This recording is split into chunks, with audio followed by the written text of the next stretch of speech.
पूरा पैटर्न बनाऊंगा, पर आइए बाकी तो करें। चलिए जी। तो जैसे कि आपने देखा होगा, आरसीएम वाला भी हो गया था ना। अगर मैं तुम्हें बोलूं, हम लोगों ने टाइम ऑफ सप्लाई जो देखा था, वो दो चीजों पे था। या तो गुड्स पे था या सर्विसेज पे था। गुड्स का था सेक्शन 12, सर्विसेज का 13। 12(1) क्या कहता था? Liability to pay GST arise as per time of supply. Time of supply निकलेगा तभी अगले महीने की 20 तारीख को पेमेंट होगा। फिर हमने देखा था 12 sub section 2, forward charge. Forward charge कहता था डेट ऑफ इनवॉइस और last date which ever is earlier. Payment वाला तो हट गया, एज पर नोटिफिकेशन नंबर 66/2017। हालांकि ये पेमेंट वाला भी दो केस में है। कॉम्पोजिशन स्कीम वालों पे है, होता क्या पता नहीं अभी। और दूसरा सप्लायर ऑफ एक्शनेबल क्लेम्स। फिर हमने देखा था 12 sub section 3, that is time of supply in case of RC. इसकी तीन लिमिट होती थी। पहला होता था date of receipt of goods, है ना। दूसरा था डेट ऑफ पेमेंट, और पेमेंट का मतलब होता था या तो मेरे बुक में जब रिकॉर्ड कर रहा हूं या फिर पासबुक से डेबिट हो रहा है, विच एवर इज अर्लियर। और तीसरा date of invoice plus 31st day. ये 31st कैसे निकलेगा आज हम देखेंगे। और अगर terms is the time of supply can not be determined as per ABC, तो book of entry in the books of recipient. Date of entry in the books of recipient. ये कैसे लगेगा, क्या लगेगा, बस प्रोविजन याद है, आप अप्लाई करना भी सीख जाओगे। ठीक है बच्चे। अब हम देखते हैं time of supply in case of voucher. भाई ये वाउचर क्या होता है? जैसे सपोज करो बच्चे, अभी अभी जैसे आपने बताया मैडम हर्षिता जी आपका बर्थडे आ रहा है, तो हर्षिता जी ने सोचा कि यार मेरा बर्थडे आ रहा है, तो इसने सोचा कि मुझे सौरभ सर को गिफ्ट देना चाहिए। ठीक है ना। तो उसको लगा बर्थडे है, खुशी की बात होती सर को।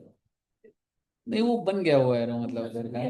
तो हर्षिता जी ने सोचा कि भाई क्यों ना मैं सौरभ सर को गिफ्ट दूं, है ना। तो हर्षिता जी ने पूछा साक्षी जी से कि मैं क्या गिफ्ट दूं, मेरे को समझ नहीं आ रही। मतलब या तो, मतलब कुछ एक सोच रही हूँ, या तो फोन दे दूं iPhone 17। ठीक है, पर सर के पास फोन है। ठीक है। नए फोन का पापा को क्या बोला तुमने कि फोन गिफ्ट करो?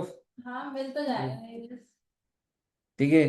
तो ये सोच रही है या तो iPhone 17 दूं सर को, या फिर सर को क्या करें, मतलब या तो जैसे वॉच होती है कोई, जैसे लग्जरी वॉच होती है, ठीक है, वॉच दूं, या मतलब सर को बाइक पसंद है, या तो रॉयल एनफील्ड की एक बाइक ही दे दें। तो ऐसा बड़ा कंफ्यूजन चल रहा था बहुत सारे। तो साक्षी जी ने बोला अगर इतनी कंफ्यूजन है तो एक काम करना। हाँ। तुम्हारा बर्थडे कब आ रहा है? अगस्त में हो।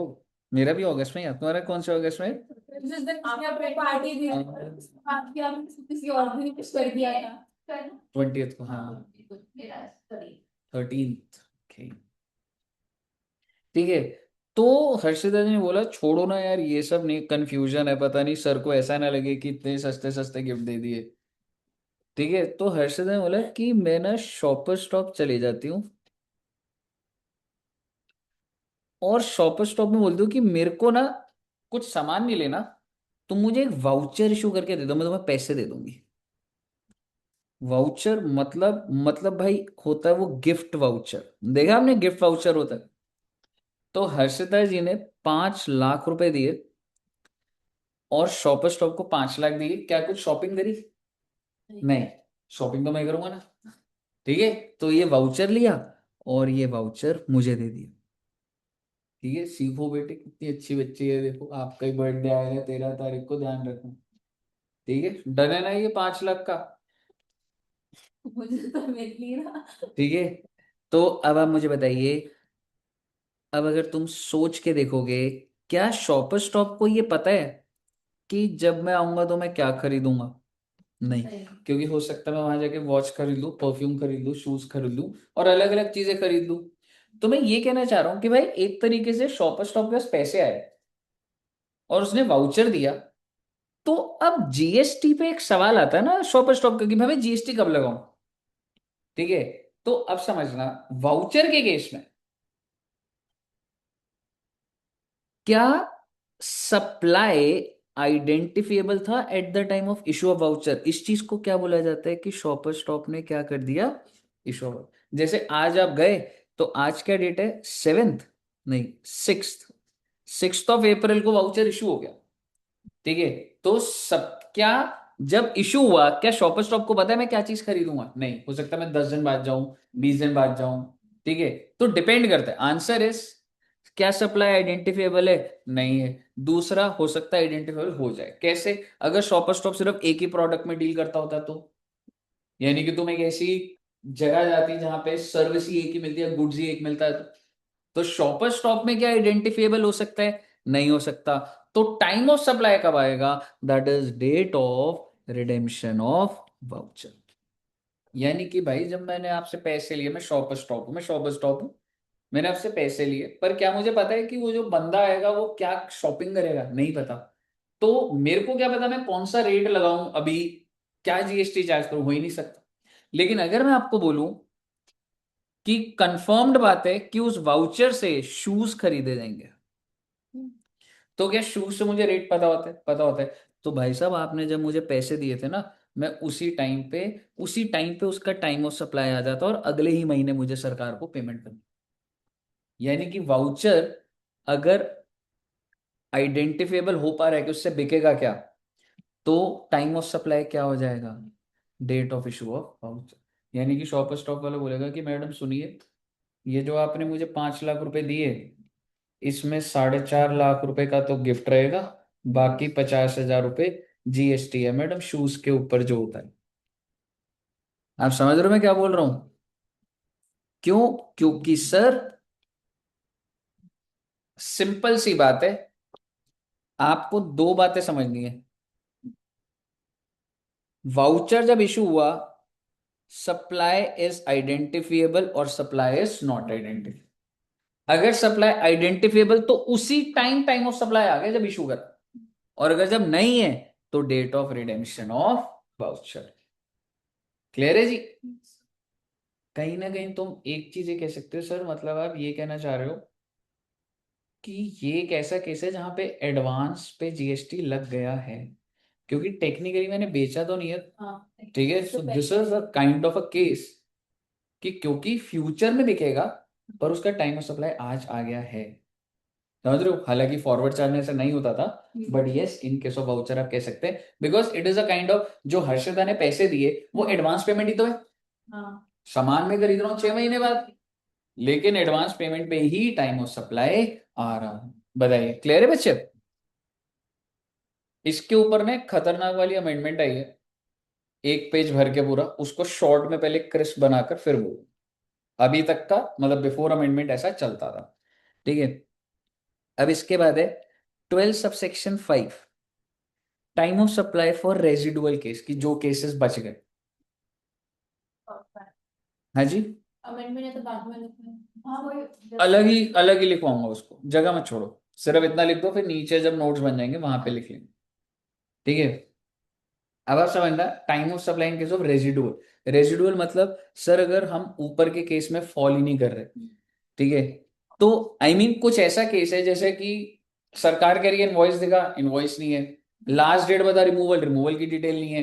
तो कुछ ऐसे कारण है, जैसे एक इंसान कोई चीज बेचे जा रहा है और उसके पास कोई डेटा ही नहीं है इसमें से, ठीक है, तो उस केस में टाइम ऑफ सप्लाई क्या होगा? Where a periodical return has to be filed, कि भाई उस बंदे को रिटर्न भरनी थी, तो टाइम ऑफ सप्लाई क्या हो जाएगा? Date on which such return has to be filed. कहने का मतलब ये है कि ड्यू डेट कह रहे हैं। यानी कि टाइम ऑफ सप्लाई अगर 12/2, 12/3, 12/4 नहीं लग पा रहा, तो 12/5 कहता है, रेजिडुअरी केस है, कि भाई पेरियोडिकल रिटर्न भरनी भरनी लाइबिलिटी थी, हाँ जी भरनी, तो जो भी ड्यू डेट थी वो। और इन एनी अदर केस, यानी कि अगर रिटर्न का भी नहीं पता लग रहा, तो date on which taxes paid. ये कैसे होगा? कुछ नहीं लेना देना आपको, ठीक है, date on which taxes paid. तो ये आपको सिर्फ ये समझना है कि ये रेजिडुअल केस है हमारा time of supply for goods की। पहले रिटर्न की ड्यू डेट, और अगर रिटर्न की ड्यू डेट भी फिगर आउट नहीं हो रही तो date of payment of GST. और लास्ट आपने बहुत ही फेमिलियर अभी करा था, दैट वाज 12 सबसेक्शन 6। याद करो, ये हमने वैल्यू में पढ़ा था। interest penalty. Is it added in the value? Yes. Yes. But मैंने आपको बताया था अगर ये रिसीव होगा तो टाइम ऑफ सप्लाई भी कब होगा? Time of supply of interest penalty is date of receipt of interest और पेनल्टी, ड्यू बेसिस पे नहीं होता, क्योंकि वैल्यू जुड़ती ही नहीं ड्यू बेसिस पे। मैं चाहे बिल इशू कर दूं तुमको इंटरेस्ट का, पर अगर तुमने पे ही नहीं करा, समझ रहे हो, तो सरकार कहती है कि जितना तुम्हें मिलेगा उस पे ही हम लेंगे। यही बात आपके वैल्यू वाले नोट्स के अंदर वो लिखा हुआ था छोटा सा, time of supply on receipt basis. Clear है जी? तो इसी के साथ आपका ये time of supply of goods खत्म होता है। पर मेरे हिसाब से एक बार इसके क्वेश्चंस देखते हैं, या पहले सर्विसेज भी बोल दूं ना, सर्विस अगर ना एकदम पैरेलल चलता है ये, तो एक बार सुन ही लो एक बार। अब देखते हैं हम लोग time of supply in case of service. 13 subsection 1 कहता है liability to pay GST arise as per time of supply. लो जी लो, सेम बात, यानी कि पहले टाइम ऑफ सप्लाई आएगा फिर हम पेमेंट करेंगे। अगली बात, time of supply in case of service is earlier of. अब मेरी बात ध्यान से सुनना, गुड्स के केस में होता था कि यहां से जैसी मेरी फैक्ट्री से मेरी दुकान से गुड्स निकलेंगे ना तो इनवॉइस इशू करना था, 31 कहता था ना। सर्विस में ऐसा नहीं। आप एक डॉक्टर के पास गए, डॉक्टर ने कंसल्टेंसी दी, डॉक्टर ने बोला 1200 रुपये कंसल्टेंसी, आपके हिसाब से वो इनवॉइस कब इशू करता है? उसी टाइम करता है। आप बाहर जाते हैं रिसेप्शन, इनवॉइस इशू। लेकिन he has the option, it's not necessary. GST कहते हैं कि तुमको इनवॉइस इशू करने की जरूरत नहीं है, तुम्हारे पास कितने डेज है? 30 डेज है। समझ रहे हो? गुड्स में तो होता है कि आपको रिमूव करते ही करना है, लेकिन सर्विसेज में यू हैव 30 डेज, यानी कि जब भी मेरी सर्विस कंप्लीट हो रही है उसके बाद मेरे पास कितने दिन है to issue the invoices? 30 days. ठीक है जी? अगर तो तुमने 30 दिन में इनवॉइस इशू कर दिया तो तुम्हारे इनवॉइस की इज्जत करूंगा। ये क्या बोल रहा हूं मैं उसको छोड़ो, आप कहानी समझो। यानी कि if the invoice is issued within 30 days, आगे का छोड़ो ना, ठीक है? तो टाइम ऑफ सप्लाई कैसे निकलता है?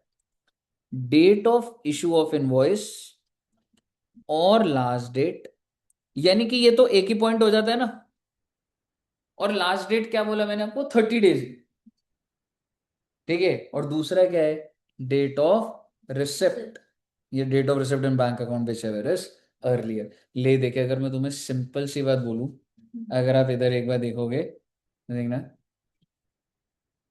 कि देखो भाई बात ऐसी है, अगर तो इनवॉइस, दो बातें हो सकती हैं, या तो आपने invoice within 30 days issue करा है, या फिर विद इन 30 डेज इशू नहीं करा। अगर तुमने विद इन 30 डेज इशू करा है मतलब तुम्हारा इनवॉइस तो बहुत ही अच्छा है। तो होता है डेट ऑफ इनवॉइस और last date under section 31 which ever is early. ठीक है? और मैं अगर तुम्हें ऑनेस्टली बोलूं ना, अगर तुम्हें विद इन 30 डेज कर दिया तो लास्ट डेट ही होता है कि 30 दिन में करना है। तो अगर मैं इसको भी हटा भी दूं ना एक बार के लिए, यानी कि तुम्हारा तो इनवॉइस ही बहुत अच्छा है ना, कि डेट ऑफ इनवॉइस। दूसरा क्या है? Date of receipt which ever is, मतलब सर, मतलब ये गुड्स के केस में तो मैंने रिसिप्ट काट दिया था, यहां नहीं काटूंगा। यानी कि जो सर्विस प्रोवाइडर होते हैं, अगर उनको सर्विस देने से पहले एडवांस मिल जाए तो क्या उनको जीएसटी भी देना पड़ता है? हाँ जी, देना पड़ता है। ऐसा क्यों सर? क्योंकि बेटे हर चीज के पीछे हिस्ट्री है। जीएसटी से पहले सर्विस टैक्स था। सर्विस टैक्स कहता था कि आप अगर सर्विस प्रोवाइडर हो ना, आपके पास पैसे आ गए तो हमारे पास पैसे पहुंचाना, आपके पास पैसे नहीं आए तो हमें मत देना। यानी कि मान लो मैं तुम्हें सर्विस दी, तुमने पैसे नहीं दिए, तो मेरे को सरकार को भी नहीं देना। लेकिन अगर मेरे पास तुम्हारे पैसे आ गए तो उसमें से मुझे हिस्सा है। तो सरकार ने यहाँ पे क्या करा कि इसलिए रिसिप्ट को जिंदा रखा। ठीक है, तो इसलिए अब सरकार ने पर और स्मार्टली क्या कर दिया, डेट ऑफ इनवॉइस, यानी कि भाई इनवॉइस पहले होगा तो पहले दे दे भाई, नहीं तो रिसिप्ट तो से whichever is। गुड्स में सिर्फ और सिर्फ इनवॉइस रह गया था, यहाँ पे इनवॉइस और रिसिप्ट whichever is early। अब देखेंगे सर ये 45 डेज लिखा हुआ है, तो बच्चे ये जो insurance company, banking companies, financial, NBFC, telecom है ना, इनको जो इनवॉइस इशू करना है ना वो विद इन 45 डेज करना है। तो if the issue within 45 days, तो डेट ऑफ इनवॉइस और date of receipt whichever is early।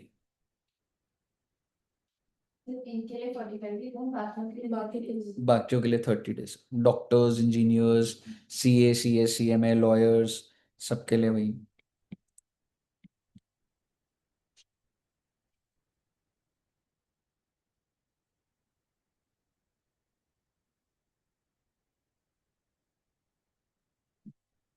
ठीक है बच्चा।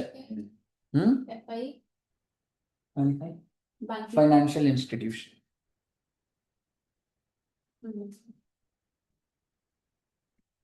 हो गया, अब आप समझो।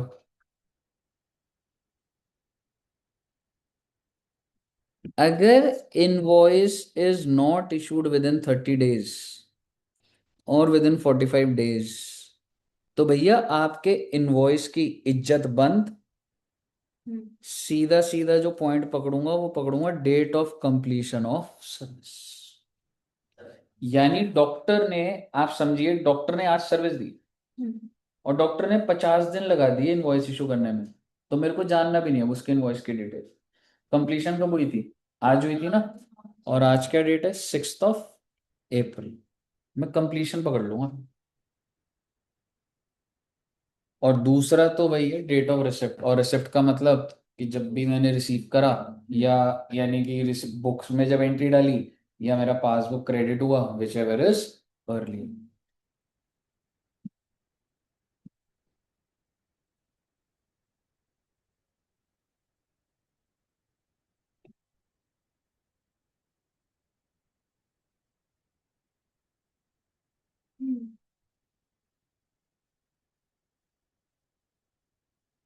वैसे ये वाली लाइन ना यहाँ लिखी नहीं हुई, पता नहीं, एक बार ना इसको अभी एक बार कंफर्म करके बताऊंगा, यहाँ लिखी नहीं है।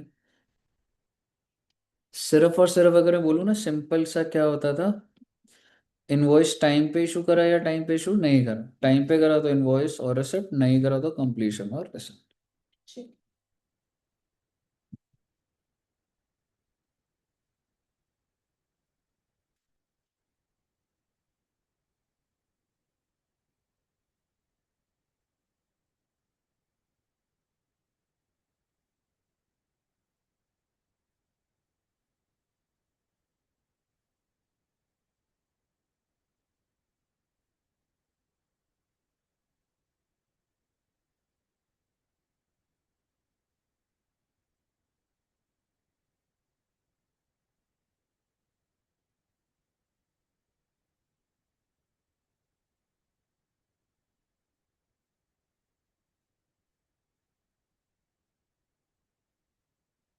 ठीक है बच्चे।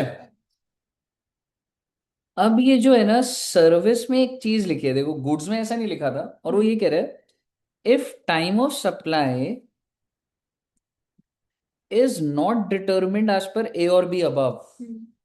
मतलब कह रहा है भाई मेरे पास ना तो इनवॉइस डेट है ना कंप्लीशन है, मुझे नहीं पता भाई क्या चल रहा है, क्यों, क्योंकि इतना अनऑर्गेनाइज बिजनेस चल रहा है। मेरे को कंप्लीशन नहीं पता लग रहा, मेरे को रिसिप्ट नहीं पता लग रहा, इसका कैश ले लिया, कैश का नहीं बता रहा, whatever be the reason, then the time of supply will be the date of entry in the books of accounts of recipient। ध्यान से देखिएगा, हालांकि ये फॉरवर्ड चार्ज है, समझ रहे हो आप, वही कह रहा है अगर मैं इसके बेसिस पे नहीं निकलवा पा रहा तो मैं कौन सी डेट लूं, डेट ऑफ एंट्री किसकी बुक्स में, although this is forward charge है। और ऐसी ही लाइन तुमने गुड्स में आरसीएम में देखी। हाँ, फॉरवर्ड में कुछ नहीं देखा था कि नहीं निकला तो कुछ नहीं लिखा था वहां पे, लेकिन सर्विस के अंदर ये लिखा हुआ, गुड्स में नहीं लिखा हुआ था, सर्विस में लिखा है कि भाई अगर ये ना निकले ना तो फॉरवर्ड है। फॉरवर्ड ही। हम्म,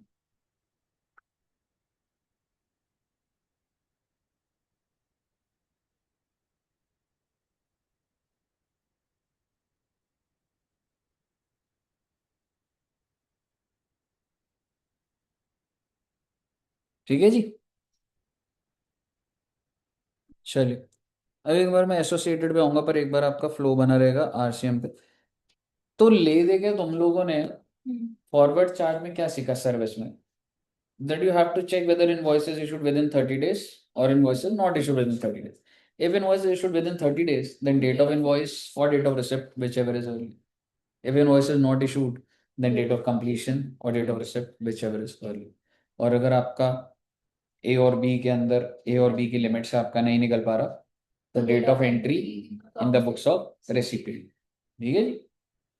अब आते हैं आरसीएम पे। आरसीएम में भी 3 लिमिट होंगी अब। बस तुम सर्विस में एक चीज समझो कि सर्विस के अंदर ना आपके पास date of receipt of service नहीं होता ना, उधर गुड्स के केस में क्या था, 3 पॉइंट थे। हाँ, date of receipt of goods, date of payment, हाँ जी, ठीक है। पर यहाँ पर नहीं हो, ठीक है। यहाँ पर क्या है, यहाँ पर है limit number A, date of payment. वो जो वहां पे लिमिट नंबर बी थी वो है।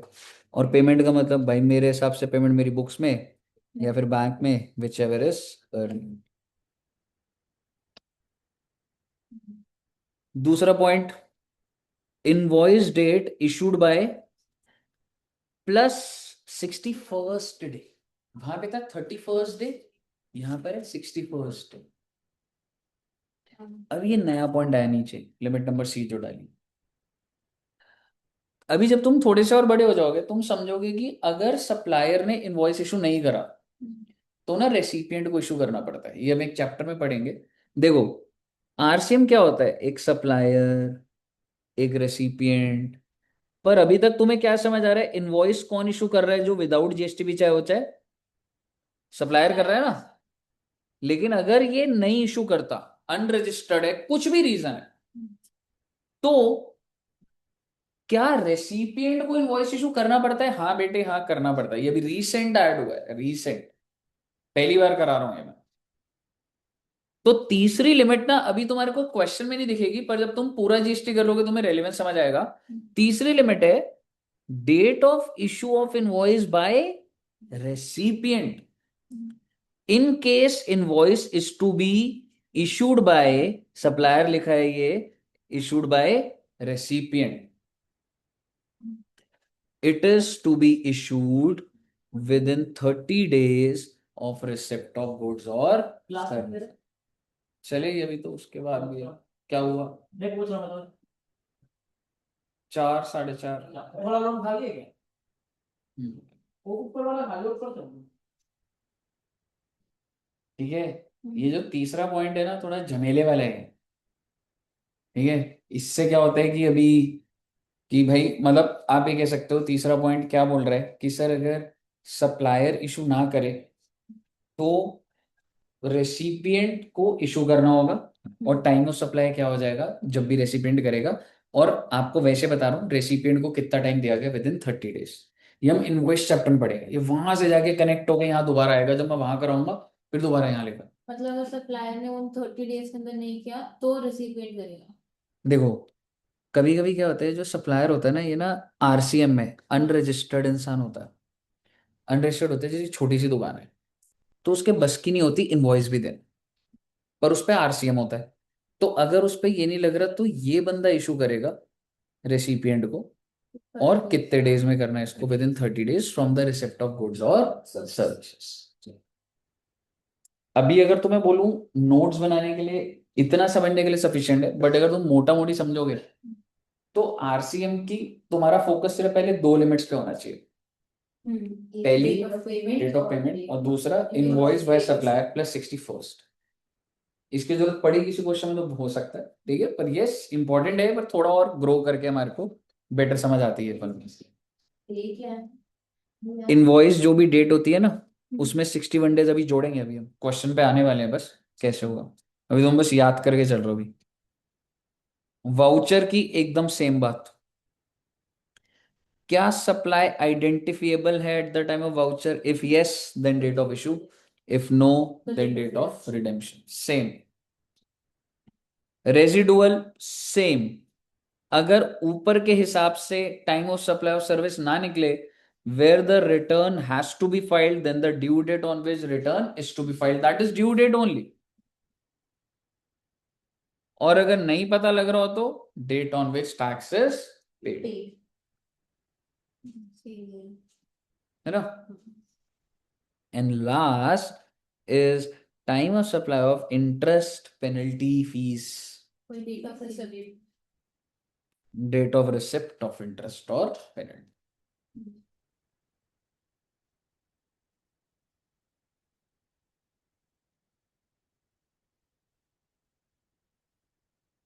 ठीक है, सेट है कहानी।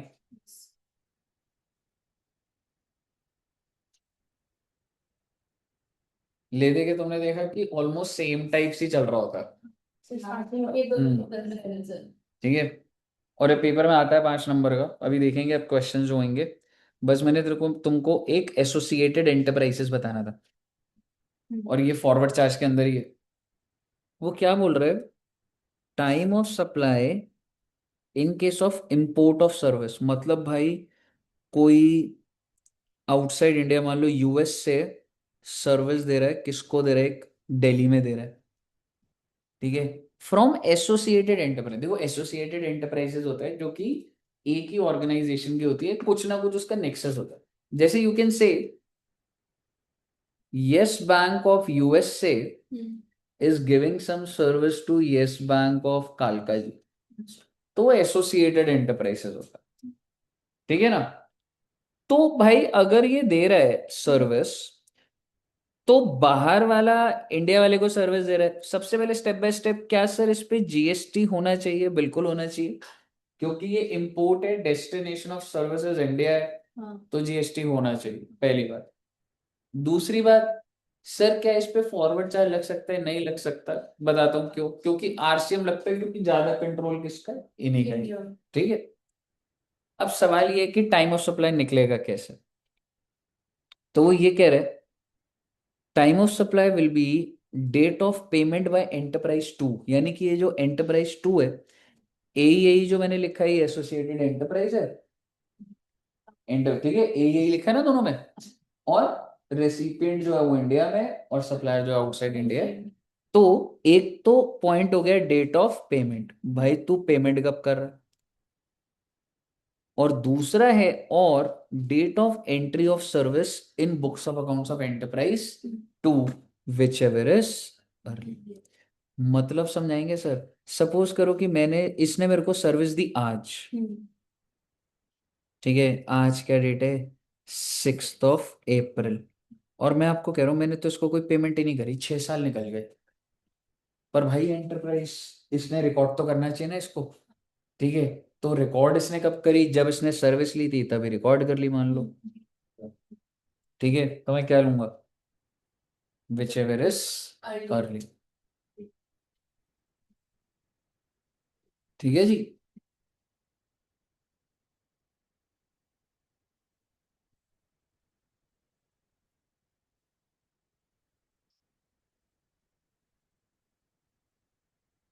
और जो सर आपने गुड्स में थोड़ा सा वो काटा था वो कौन सा? ब्लैक वाला आपने काटा था वो। कलर कलर हाँ कलर, एक एक पान। एक एक, ये ना सेक्शन 31 का ही होता है, इसको भी नहीं करना, सप्लाई ये इनवॉइस चैप्टर में हो जाएगा।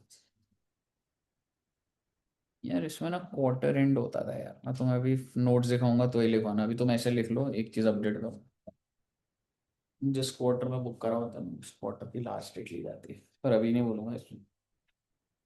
नोट डाउन कर लिए? हाँ जी सर।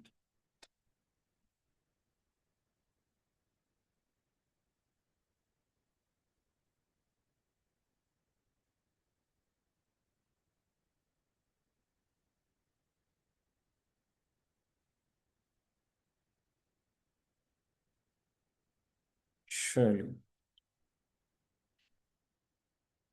क्वेश्चन रहता है। हम्म। अब क्वेश्चन और नोट्स भी इसके ऐसे बने हुए हैं बढ़िया वाले, तुम एक बार देखोगे तो इधर से भी क्लैरिटी आएगी। सप्लाई।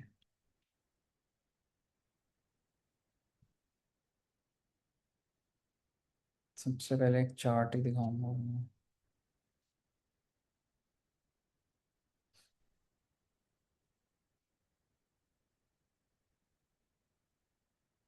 ये जो आपने बताते हैं कि जो रिसिपिएंट होता है वो इनवॉइस इशू करता है, वो गुड सर्विसेज दोनों के लिए। दोनों के लिए होता है। और पर वो वहां पे नहीं लिखा हुआ अभी, है ना, क्योंकि वो अपडेटेड और वैसे भी मॉड्यूल ने भी नहीं करा हुआ। एक चीज।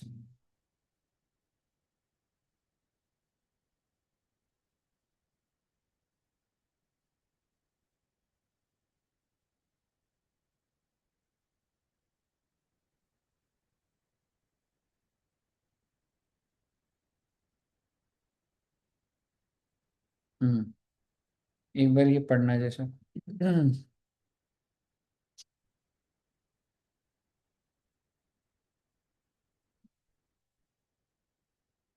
फॉरवर्ड चार्ज है आरसीए में, ये वाउचर एक बार स्टेप बाय स्टेप पढ़ना।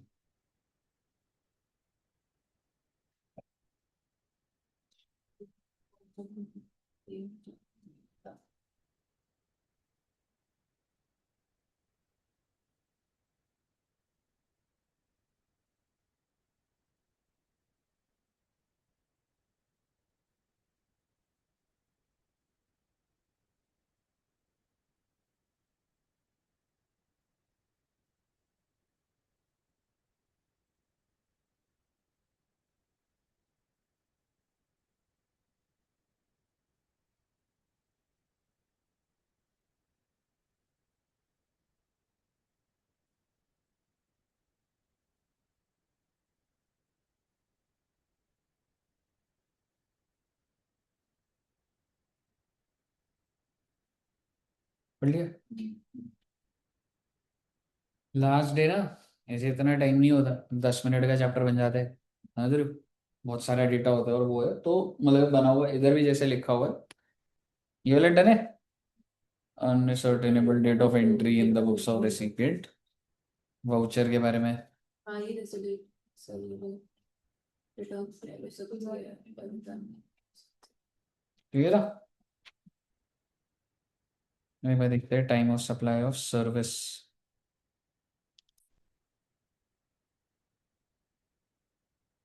क्वेश्चंस अच्छे हैं इसके।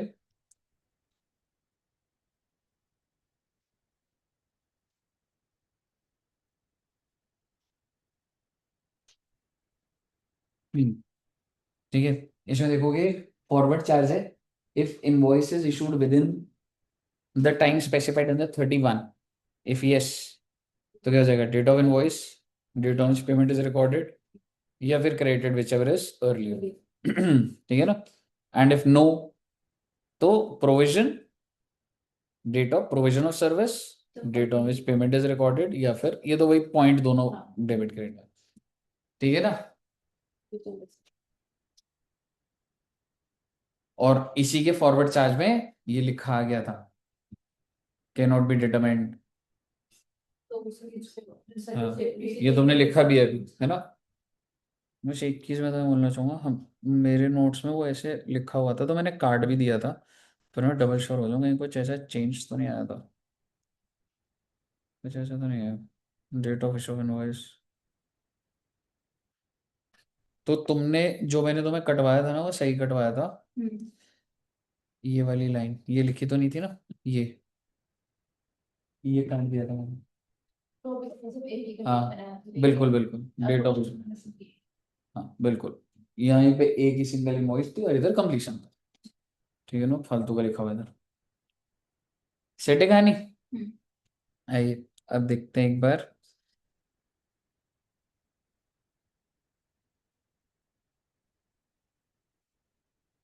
तो फॉरवर्ड चार्ज है।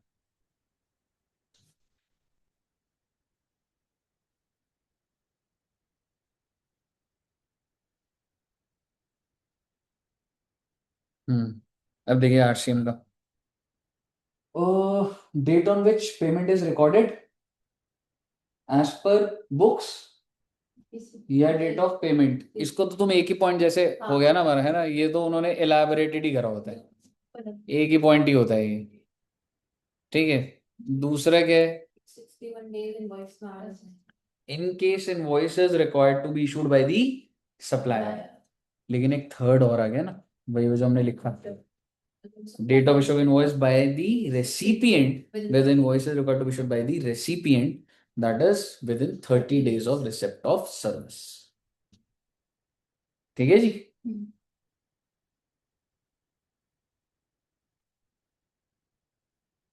दोनों केस में ये गुड्स और सर्विस में, पर ऊपर इन्होंने लिखा नहीं है, इनवॉइस में लिखा हुआ है, पर अभी चल सकता है, कोई दिक्कत नहीं है, गुड्स और सर्विस लिखा तो नहीं।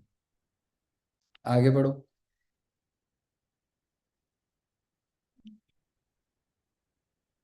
मतलब determine the recipient की books of हम्म, entry. और अगला associated enterprise, Date of payment और date of entry. Date of entry in the books of recipient. ठीक है ना, अब तुम्हारी कहानी सेट है। अब तुम क्या कर सकते हो, अगर आप ये वाला देखोगे ना, एक और टेबल, मतलब इंस्टीट्यूट के ना अच्छे टेबल्स हैं, ये पूरा ही समरी दिया हुआ है एक ही पेज में, गुड्स का भी और सर्विसेज का भी। ठीक है, तो मतलब बढ़िया दिया हुआ है, ऐसे नहीं है, इंस्टीट्यूट टेबल एकदम बहुत सही बने हुए हैं। तो आप इधर से भी रेफर कर सकते हो, 2 मिनट में रिवीजन हो जाते हैं, अपने नोट्स तो है, इधर से भी देखोगे तो वो है। अब हमको क्या करना है, आइए अब हम शुरू करते हैं क्वेश्चन एनालाइज। टाइम उस जो मैंने बोलना था बोल दिया, वाउचर पे एक अमेंडमेंट है उसको बस बोलनी है मैंने। आइए अब हम देखते हैं एक बार क्वेश्चन, पहली इलस्ट्रेशन से करता और कहीं नहीं फंसोगे अब तुम। ठीक है, तो अब हम जैसे आप देखोगे इलस्ट्रेशन नंबर 1 होगा ना, ये पहले तो गुड्स के ऊपर होगा, तो पहले थोड़े से देखते हैं कि गुड्स पर क्या है, सर्विसेज पे आएंगे अभी। तो और तुम्हें लैंग्वेज थोड़ी सी टेक्निकल लगेगी, पर आगे की और आसान लगेगी, कोई दिक्कत नहीं आएगी, फर्स्ट टाइम पढ़ करो। A machine has to be supplied at site, सबसे पहले तो भाई मशीन लिखा है तो गुड समझ आ रहा है, एंड सप्लाइड एट साइट मतलब वो भी भाई किसी की फैक्ट्री, वहां पे जाके मेरे को असेंबल करना है, क्या करना है। It is done by sourcing various components from vendors and assembling the machine eight site. यानी कि अभी लगा लो मेरे को साइड पे सारा सामान मंगवा दिया, जोड़ के दे दिया उसको। द डिटेल्स आर 17 सितंबर को क्या हुआ बच्चे, परचेज ऑर्डर है with advance of 50,000 received for the machine worth 12 lakh and entry duly made in seller's books of accounts। तो मेरे को ऑर्डर मिला और मैंने उनको पैसे भी ले लिए, पर क्या टाइम ऑफ सप्लाई आता था तुम्हारे हिसाब से? नहीं, गुड्स के केस में आप समझो कि एडवांस इररिलेवेंट होता है, ऑर्डर ऑर्डर क्या कोई मतलब नहीं। ठीक है, 20 अक्टूबर को क्या हुआ, machine is assembled, tested at site and accepted by the buyer. 23 को इनवॉइस रेज हुआ और 4 तारीख को 12 लाख की पेमेंट थी, 50 पहले मिल गए थे, 11 50 आ गए। Determine the time of supply in the above scenario for the purpose of payment of tax. आपके हिसाब से टाइम ऑफ सप्लाई क्या है? 20 अक्टूबर को जैसे रिप्लेसमेंट ऑफ गुड्स भी कह सकते हो, मूवमेंट ऑफ गुड्स हुआ और जैसे जैसे वो हाँ, लास्ट डेट ऑफ जनरली तो हम लोगों ने देखा था कि डेट ऑफ इनवॉइस और लास्ट डेट, तो डेट ऑफ इनवॉइस तो 23 तारीख है, 23 तारीख है, but what is the last date? जिस दिन वो मूवमेंट ऑफ गुड्स होता है, जिस दिन रिमूव होता है। हाँ। बट ये तो थोड़ा अजीब लग रहा है कि असेंबल हो रहा है, तो हमने अवेलेबल कब करा दिया, आपको याद है? इफ इट इन्वॉल्व्स मूवमेंट तो रिमूवल होता था, otherwise when it is available for, when it is accepted by the buyer, ये ऐसे लिखा था। 31 में पढ़ो, making it available, so when have you made it available? Exactly, अब पढ़िए।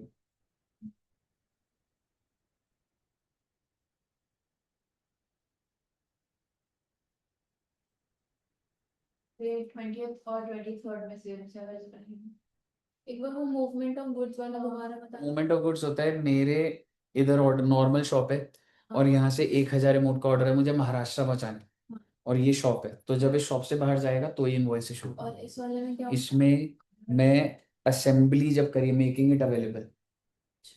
ठीक है, तो वहीं पर ही देखो टेक्निकली ना, अब देखो मेरे पास कोई सामान आपको पता लग रहा है कि मैं सप्लायर हूँ, मेरी दुकान से रिमूव कब हुआ है इस क्वेश्चन में, तो पता लग रहा है कि रिमूव कब हो रहा है मेरी फैक्ट्री से। मेरे को सिर्फ क्या पता लग रहा है, मैंने दिया कब कस्टमर को, 20 तारीख को, ठीक है। या तो होता मेरे को पता लग रहा होता मेरे यहाँ से कब रिमूव हो रहा है, पता ही लग रहा मुझे, ठीक है ना, कि असेंबल है तो अच्छा भाई मैंने अवेलेबल कर दिया ना भाई बायर को, ठीक है ना, तो ये वो वाला पॉइंट लग गया इससे।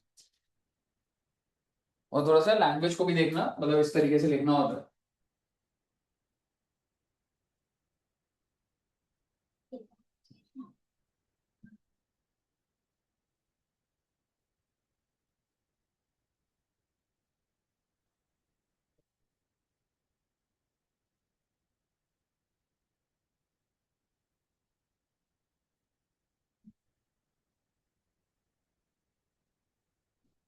क्लियर है?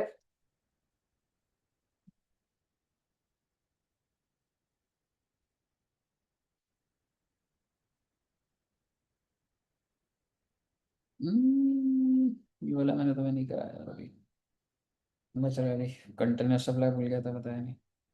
एक और पॉइंट बच रहा है, आओ एक बार, उसमें लिखा कैसे नहीं हुआ, जो जो बोलूंगा वो लिखना।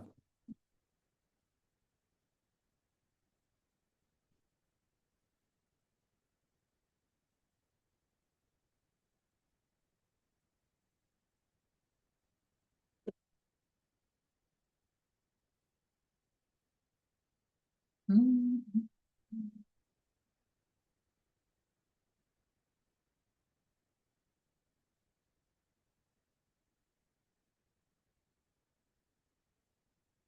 एक लिखो, कितने लाइन्स में नहीं, वही वही रहता है मेरा, हो जाएगा एक ज्यादा ऐसे ले चुका है।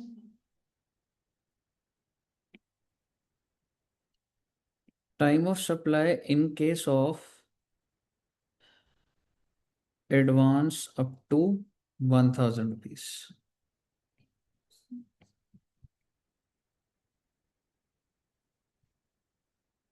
सर ये क्या बोल रहे हो सर आप? मैं ये बोल रहा हूँ भाई,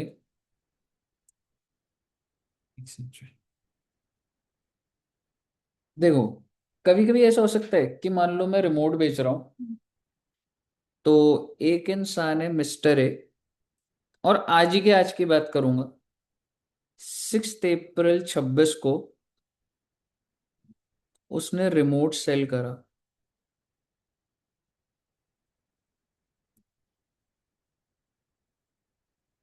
सर रिमोट का प्राइस क्या था? 500 रुपये। किसको सेल करा सर? मिस्टर बी को। बहुत अच्छी बात है। मिस्टर बी ने कितने रुपए पे कर दिए? सर जी 800 रुपये पे कर दिए। Oh my God. हेलो जी, कैसे हो सर? मैं बढ़िया। मन्नू जी कैसे हैं आप? तुमको उस दिन आया था मिठाई लेकर, आप खा नहीं गए थे? मैंने, हाँ यार मैं किस दिन आया था तुम? आप शायद गए होते ना, लाइक गोवा। हाँ गोवा, थोड़ी अच्छा पहले, हाँ। अच्छा, चलो गुड। मैं भाई तू पास आता ना डर लगता, तू बॉडी बिल्डर है। नहीं नहीं, oh my God, 74 in cost. मैंने एक्चुअली ना वो सेपरेट दिया था, बिकॉज उसमें कॉलेज का काम चल रहा था काफी ज्यादा। मैं अच्छा फुटबॉल के ट्रायल्स दे रहा था, उसके बाद दिया मैंने ये अच्छा, जैन में। जैसे अर्नब पहले आ गया था ना सेप में, मैंने हाँ अभी हाँ दिया था। नहीं दिया था। हाँ, सेप में नहीं दिया था मैंने। और ऑडिट में 73 एंड एफएम में 51। उसमें कम पता नहीं कैसे होगा। पर कोई बात नहीं, 198 है टोटल। चलो गुड यार। अब क्या प्लान है? हाँ, ठीक से देख रहा हूँ, इंटरव्यू दिया था मैंने ये बार में परसों। अच्छा, हाँ, देखते हैं। फिर ईवाई में कैसा रहा इंटरव्यू? इंटरव्यू अच्छा रहा, लाइक टैक्स का ऐसा डोमेन है, टैक्सेशन का, लिटिगेशन, अच्छा, तो वो अच्छा रहा वैसे इंटरव्यू तो। इवन ऑर्डर ही है। ईवाई नोएडा है, बाकी चलो। पिछले टाइम ट्राई कर रहा हूँ, तुषार वगैरह से बात कर रहा हूँ, वो उसमें एनएसएस उठा रही है। हाँ हाँ तो तो शार से बात कर ले, अभी तो एक और भी हाँ, आलोक भी, आलोक भी अ, इसमें है। आलोक भी कोठारी में ही ज्वाइन कर रहा है, अगर आलोक से बात हुई थी तेरी तो। अच्छा, मैं कुछ हाँ उधर थी वैकेंसी, तो शार से बात हुई तेरी? बट मेरे को ट्राई भी करना है ना बिग फोर का, मतलब पहले तो। अच्छा, ओके। ठीक है। नहीं नहीं सही है अभी सही की है। दिमाग कर रहा है, वो ए से भी कर रहा है। अच्छा सही चल पहले रही है करी उसकी? थी, हाँ उसकी चल रही, बट थक गया वो काफी ज्यादा 3 महीने में। भाई मतलब टायरिंग तो होता है, अभी एक बहुत और ज्यादा। से ही बात हो रही है, वो तो बहुत ही वो हो जाता है। पर चलो गुड। और जिम कैसा चल रहा है? जिम भी चल रहा तो था। तेरा इंटरव्यू तो ऐसे क्लियर कर देगी वो यार, ऐसे डर देगी भाई तेरा इंटरव्यू को ले नहीं, तो। मैं ऐसे नॉर्मल बैठा था तो हाँ बिना उस पे था, माइक्रोसॉफ्ट टीम्स पे था। अच्छा। काम में तो शायद अभी कर दो। चलो गुड यार, गुड। थैंक्स। चलो सही है, घर में ही सबको कॉन्ग्रेचुलेट करे भाई, God bless you, God bless you.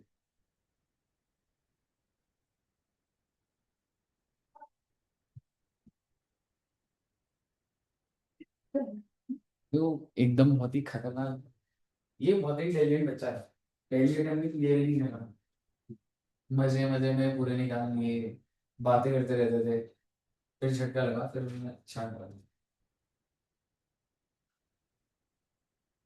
तो क्या बोल रहा था मैं?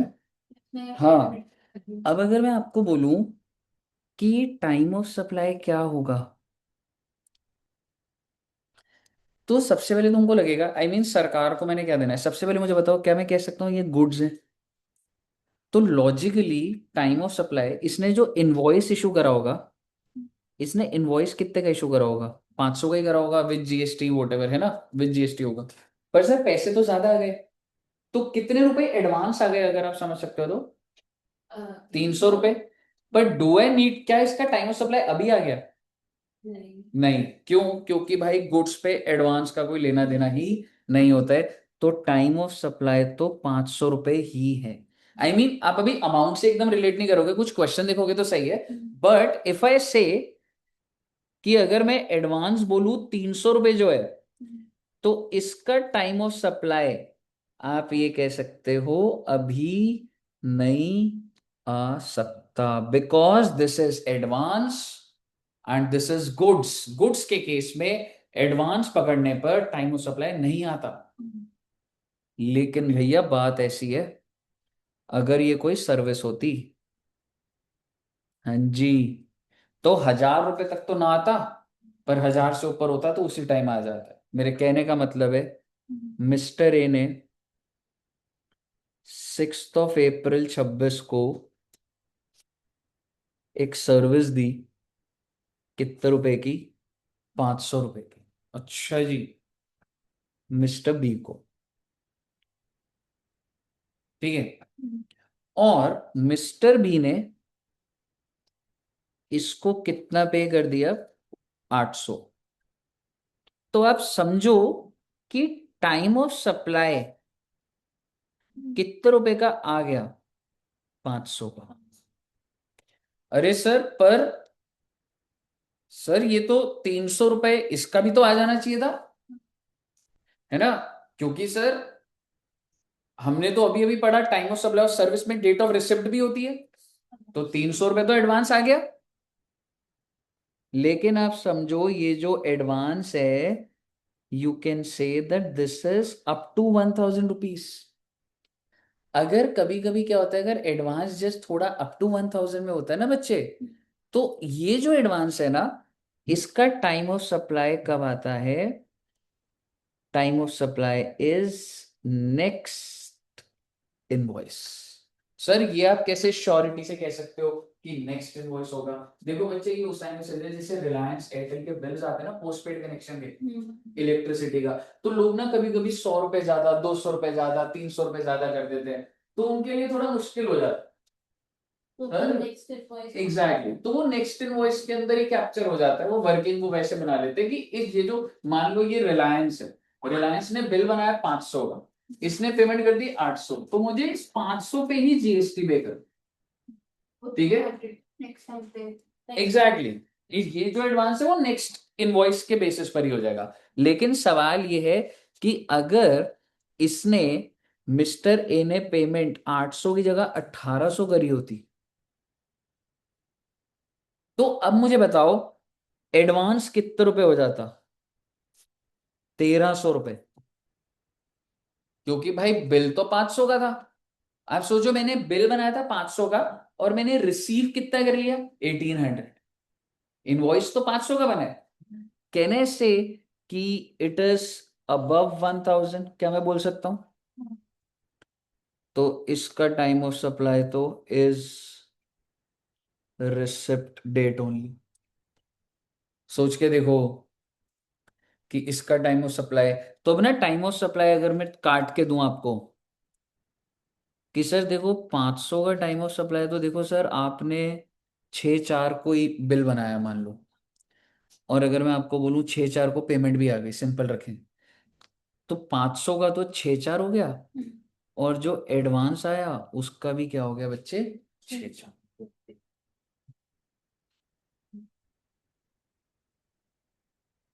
बिकॉज देखो, अगर एडवांस 1000 के अंदर है तो हम उसे नेक्स्ट इनवॉइस में मान लेते हैं उसका टाइम सप्लाई, बट अगर वो 1000 से ज्यादा हो तो डेट ऑफ रिसिप्ट। तो time of supply is receipt date, ये वाला कीवर्ड है आपके लिए, कि अगर एडवांस मेरा 1000 से ऊपर हुआ तो टाइम ऑफ सप्लाई हो जाए। और ले दे के आप ये समझ सकते हो कि गुड्स के ऊपर तो ये प्रोविजन लगा ही नहीं। गुड्स में तो चाहे 500 का बिल था, कोई मुझे 5 लाख रुपए दे दे, स्टिल वो जो सारा एडवांस है वो जब भी इनवॉइस इशू होगा तभी होगा। लेकिन सर्विस के केस में if it is up to 1000 then next invoice, if it is above then date of receipt.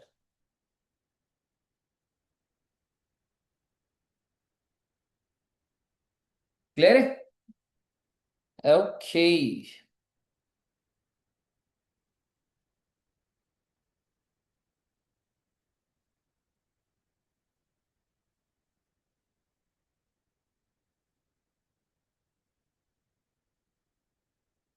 अब एक बार पढ़ना, उसके बाद आगे बड़ा अच्छा लिखे दिस प्रैक्टिकली एक्सेस पेमेंट वाला।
समझ आ गया?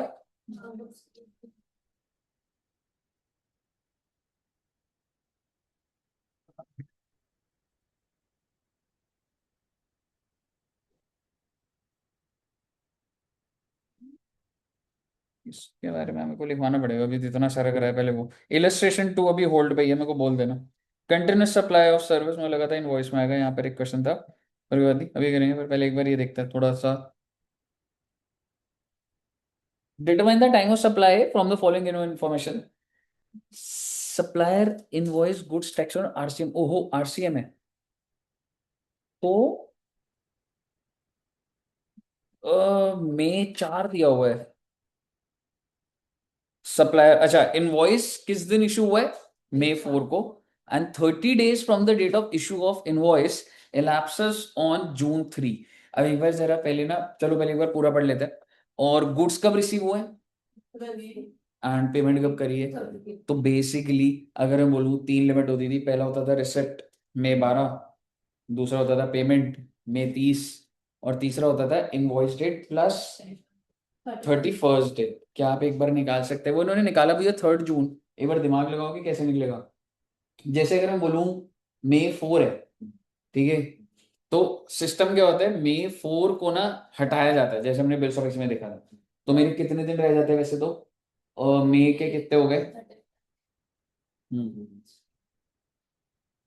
27, 27 और प्लस 28, 29, आई एम सॉरी 27 पे खत्म हो गए, फिर 1 2 3, हाँ तो ये 3 तारीख आ गई। मतलब नेक्स्ट मंथ का एक डे पहले ही लेते हैं ना। मैं बोलता हूँ एक चीज समझना, तो सर ये तो सिर्फ 30 डेज ही हुए, ठीक है।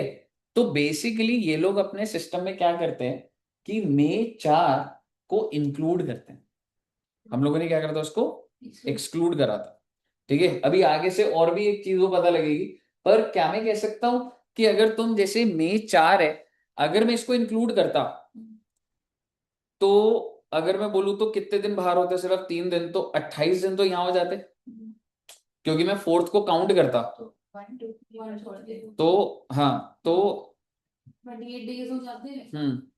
और 3 दिन हो जाते, 31 डेज जो मेरे को लेने थे, 31st डे, ठीक है ना। एक चीज देखो ना, मैं तुम्हें सीधा सीधा बोलता हूँ, इसे लिख के बोलूंगा सीधा समझ आ जाएगा।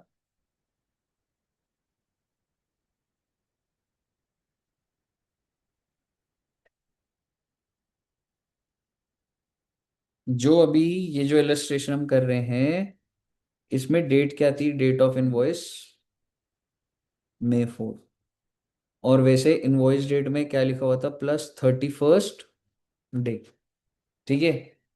अब आप मुझे बताइए, 2 तरीके आपको दे रहा हूं मैं, हालांकि नीचे एक और उसमें भी हो सकता है, पर मैं June 3 को जस्टिफाई कर रहा हूँ। आप मेरे को बताइए, अगर मैं May 4 को भी गिनूंगा, तो टोटल कितने दिन हो गए वैसे? 28 28, ये क्लियर है। और आप मुझे बताओ 31st डे का मतलब और कितने दिन जोड़ने हैं अभी? 3 दिन जोड़ने, तो मेरा क्या आ जाएगा? 3rd of June 3rd of June। यहाँ तक क्लियर है। तक पहुंचना है। एक होता है 30th डे, हाँ, और 31st की 31 तक जाना, तो 28 दिन इसके हो गए, 3 दिन, ठीक है जी। अब आप मुझे बताइए, सबसे पहली डेट आपकी हो गई थी रिसिप्ट वाली May 12, मई, और फिर May 30, और इसकी क्या निकली हमारी 3 जून। तो आप मुझे बता दो टाइम ऑफ सप्लाई क्या आ जाएगा? रिसिप्ट ऑफ हम्म सबसे पहले हमारा May 12 आ जाएगा, ठीक है जी। इलस्ट्रेशन नंबर 4 देखिएगा।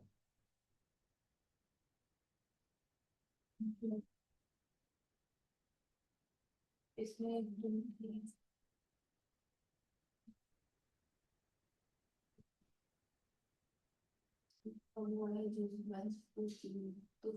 अब इसमें June 4 हाँ 30 days जून यही मिस्टेक थी यार इसमें भैया, चलो, मैं यही, मेरे को था बस अगले किसी में आ जाता वो। June 4 लिया ना इन्होंने, बस सॉर्टेड है। मैं तुम्हें फाइनल कंक्लूडिंग पॉइंट बोल रहा हूँ,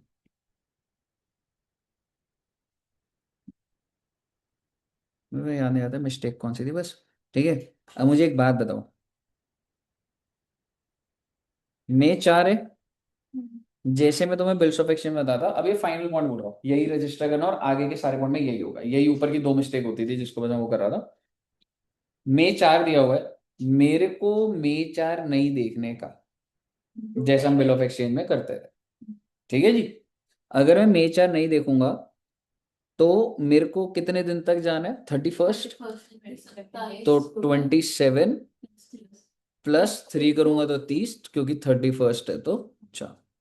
तो अभी ये मेरा क्या आ गया फिर, 4th ऑफ जून, ये आपका फाइनल कंक्लूजन। अगर, हाँ जी, बिल्कुल। अगर सपोज करो May 15 होता, तो मैं करता भाई 16 दिन तो मई के बचे हुए हैं, क्योंकि मैं 15 को तो लूंगा ही नहीं ना। अब कंक्लूडिंग पॉइंट हमारा क्या है, 15 को मैंने डेट ऑफ इनवॉइस को मैंने लेना ही नहीं, तो 16 दिन मई के बचे हुए हैं, और कितने दिन जा डालूं? क्लियर है। अब आपको किसी पॉइंट में दिक्कत नहीं आएगी, ये वाला हो गया 4th वाला।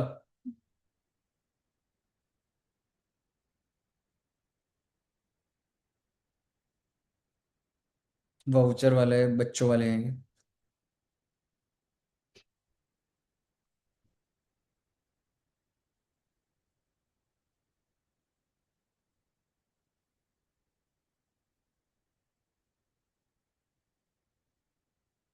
चलिए, फिफ्थ इलस्ट्रेशन देखिए। अब हम सर्विस पर आ गए। इससे भी और क्लैरिटी थोड़ी सी आएगी। फॉरवर्ड चार्ज ये।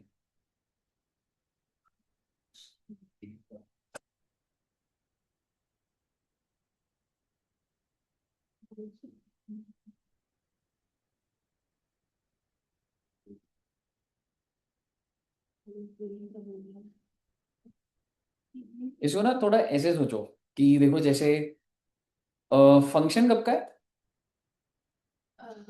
15 सितंबर। पर भाई बुकिंग तो पहले ही होती है। और थोड़ी सी, अच्छा कितने रुपए में फंक्शन हो रहा है वैसे? 15,000 का। बट मैंने एडवांस दे दिया हूँ 3,000। सो ट्राई टू अंडरस्टैंड कि सर्विस सेक्टर में एडवांस पे टाइम ऑफ सप्लाई आ जाता है। पर क्या पूरे अमाउंट का, या जो एडवांस मिले? एग्जैक्टली तो जो 3,000 रुपये है ना, इसका टाइम ऑफ सप्लाई पहले आ गया। समझ रहे हो? फिर फंक्शन हुआ, फिर उसने 27 को बिल इशू करा, फिर 3 नवंबर को बैलेंस पेमेंट है।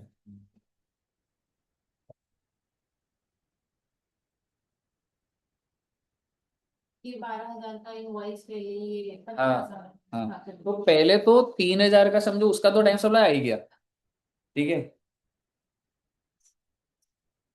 वो 2,800 का। बिल्कुल। ठीक है। और दूसरी चीज, अब मुझे एक बात बताओ कि फंक्शन हुआ 15 को, इनवॉइस कब इशू हुआ? 27 को। आपका है। दिखा, मेरी तो नहीं है। मेरे बात सोने की तो नहीं होगी गर्ल्स बहुत सुना। कोई बच्चा हाथ धो ले गया। संभाल कर। ठीक है। अब मुझे बताइए कि have you issued the invoice within 30 days? इसके बाद exactly. If you have not issued the invoice within 30 days, तो date of completion of service और date of receipt which ever is earlier. Receipt वो 12,000 की तो बात नहीं हो रही है, तो 15 सितंबर आ जाएगा। 12,000 का टाइम ऑफ सप्लाई 15 सितंबर है, और वो 3,000 का 6 मई है। तो उस 3,000 पे जीएसटी 6 मई के हिसाब से हो जाता है, उस पे 12,000। अब इस लैंग्वेज को पढ़िए।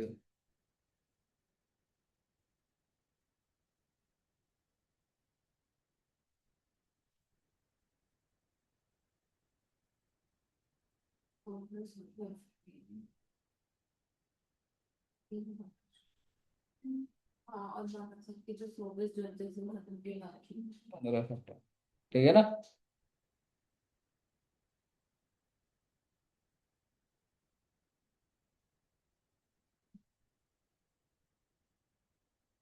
इलस्ट्रेशन 6 पढ़ना बस, अब सेट है वैसे कहानी कुछ ऐसा। अब तुम लोग अपने हिसाब से फ्लो से करते रहोगे तो।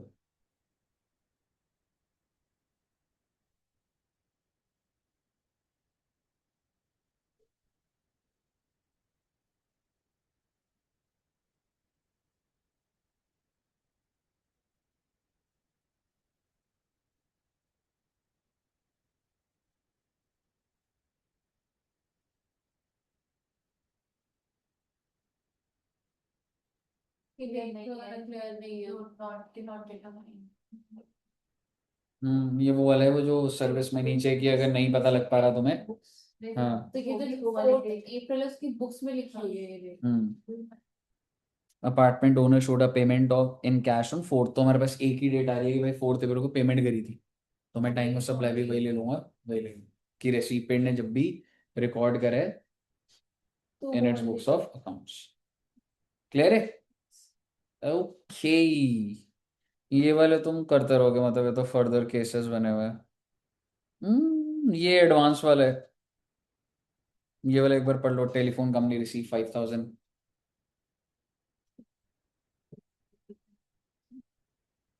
लेकिन वो 1,000 का एक्सेल ज्यादा नहीं हो रहा तो because it is with in 1,000, तो इसका टाइम सप्लाई नेक्स्ट इनवॉइस हो जाएगा, सक्सेसिव इनवॉइस हो जाएगा। सेट है कहानी? आरसीएम में देखो, यहाँ पे ये जो अपडेट हम लोगों ने करा था, तो एक तो वही डेट ऑफ पेमेंट और 68 डे होता था। ठीक है, अब यहाँ पे देखो फॉलोइंग 60 डेज लिखा है, कहीं वो 61st होता है वो। ठीक है, और उसके बाद ये अमेंडमेंट थी तो इसलिए बोल्ड में कि date of issue of invoice by the recipient, और कितने दिन में करना होता है, with in 30 days.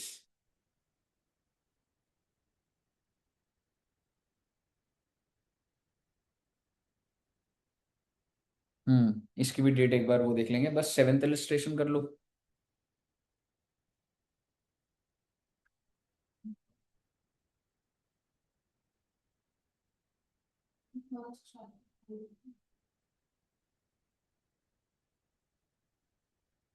Invoice with proof हुआ payment होती है invoice जुलाई 4 कैसे आ रहा है एक बार चेक कर लेना। वैसे तो ठीक ही आ रहा होगा, पर एग्जैक्ट देख लो, 61st बन रहा है। four and और पूरा नाइस। और लोग तो करते हैं प्लस 30 जून। हाँ रखी था। मई जून दो में तीन हुए और तो 22 + 3 + 4 आ रहा है ना। ठीक। हाँ मई 4 को इग्नोर ही करना है पूरा, है ना, क्योंकि वो डे लेना ही नहीं है। तो 27 दिन आ रहे, फिर 30 दिन आ रहे, फिर 4 दिन आ रहे, 4th ऑफ जुलाई। और पेमेंट कब हो रही है, 21 को। तो विच एवर इज अर्लियर, तो आपका क्या हो जाएगा, जुलाई 4। ओके, ये 8th वाला वही एसोसिएट एंटरप्राइज का है। और बस डन है। कंटिन्यूअस वाला है यार, इधर गुड्स और सर्विस का ना अलग अलग चलता है। अगर ये सिर्फ गुड्स का है तो लिखवा देता हूँ, सर्विस में 3 चीजें होती थी। देखो गुड्स में क्या होता है, मैं तो बोल देता हूँ एक बार। भाई कंटिन्यूअस सप्लाई ऑफ गुड्स ये होता है, आपका काम है कंस्ट्रक्शन का, आपको ब्रिक्स चाहिए पूरा टाइम। ठीक है, अब मैं आपको कॉल नहीं करूंगा ना भाई, 2 ट्रक भेज दिए, बिल भेजो, आप कह रहे हो तो ट्रक में चढ़ाओ सामान और भेजते जाओ, महीने के बाद स्टेटमेंट देना, सारी सेटल कर दो। अब मतलब समझो कि it's not that you are purchasing once. मैं इधर से कोई चीज मैन्युफैक्चर कर रहा हूँ, ट्रक में लोड हो रहा है, आपकी फैक्ट्री में आ रहा है। और महीने के एंड में इनवॉइस बनेगा एग्जैक्ट। ठीक है, और वो सेटलमेंट चाहे हम हफ्ते के बाद करें, चाहे हम 10 दिन के बाद करें, वो हमारा एग्रीमेंट। तो आप मुझे बताइए उस केस में टाइम ऑफ सप्लाई कैसे निकलेगा, क्या वो डेट ऑफ रिमूवल होगा, आंसर इज नो। उस केस में होता है जब भी स्टेटमेंट इशू करते हो वो आपका टाइम ऑफ सप्लाई होगा। यानी कि 10 दिन बाद जब मैं आपको एक स्टेटमेंट दूंगा कि मैंने 10 दिन में इतने ट्रक्स दिए, तो टाइम ऑफ सप्लाई क्या हो जाता है, वही चीज। ठीक है, अगर तुम ऐसे पढ़ोगे, इन केस ऑफ, लिखाऊंगा एक जगह पे कायदे से लिखाऊंगा, in case of continuous supply of goods where successive statements और successive payments are involved, the invoice shall be issued before और at the time each such statement is issued. कहने का मतलब है कि मुझे इनवॉइस भी 31 कहता था ना, what is the last date, तो मुझे इनवॉइस हर बार इशू नहीं करना at the time of removal.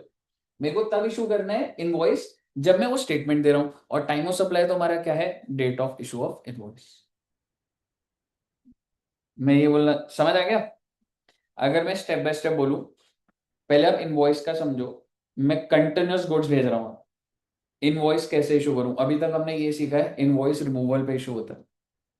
But section 31 कहता है कि अगर कंटिन्यूअस सप्लाई हो रहा है ना, तो अभी बार बार मत इनवॉइस इशू कर, जब भी एक फाइनल स्टेटमेंट देते हो तभी इशू।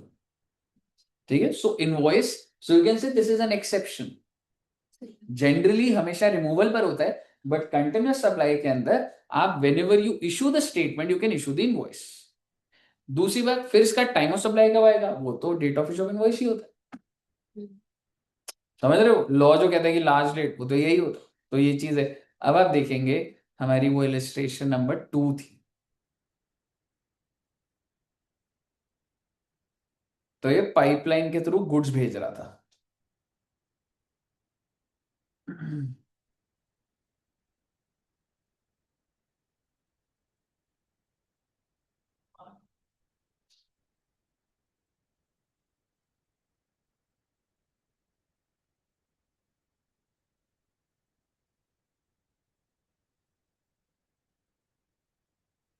उसमें लिखा था जब जब स्टेटमेंट इशू करो, या जब जब पेमेंट आए।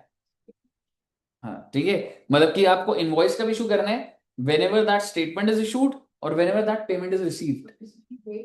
हाँ जी, ठीक है, तो वो इन डेट्स को उसको पेमेंट आई है, तो इसका टाइम ऑफ सप्लाई क्या हो जाएगा, जुलाई 5, अगस्त और सितंबर। अगर पढ़ लेना, पूरा पढ़ लेना एक बार, वही लिखा होगा एंड में।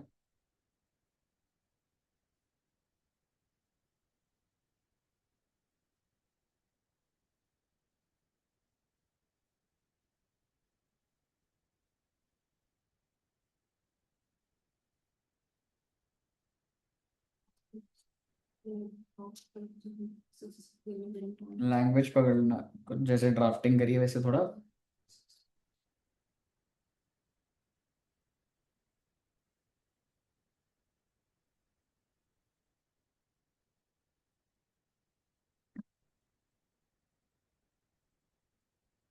क्लियर है,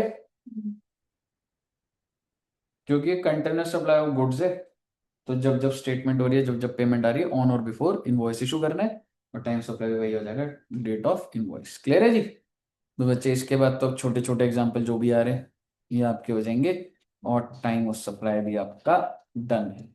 अगर तुम चाहो तो तुम जैसे पेपर के अंदर भी कौन कौन से टाइम ऑफ सप्लाई क्या है, सारे बिट्स, तो value of supply, time of supply, और क्या होगा हमारा इंट्रोडक्शन, तो मैं कोशिश करूंगा 7-8 चैप्टर इस महीने के एंड में तुम्हारे खत्म हो जाए। छोटे छोटे भी है, कहीं पेमेंट, टीडीएस, टीसीएस, ई वे बिल, एक एक क्लास के। बड़े चैप्टर 2-3 ही है, रजिस्ट्रेशन और आईटीसी है, एग्जामेशन साथ साथ चला जाएगा तो लोड नहीं रहेगा, वो चीज रहेगा। ठीक है जी, चलो तो तरकते हैं। कार्तिक जी को क्लियर है?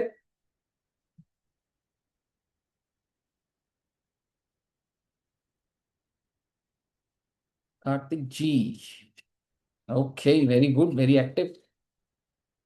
चल, okay, thank you very much, bye bye.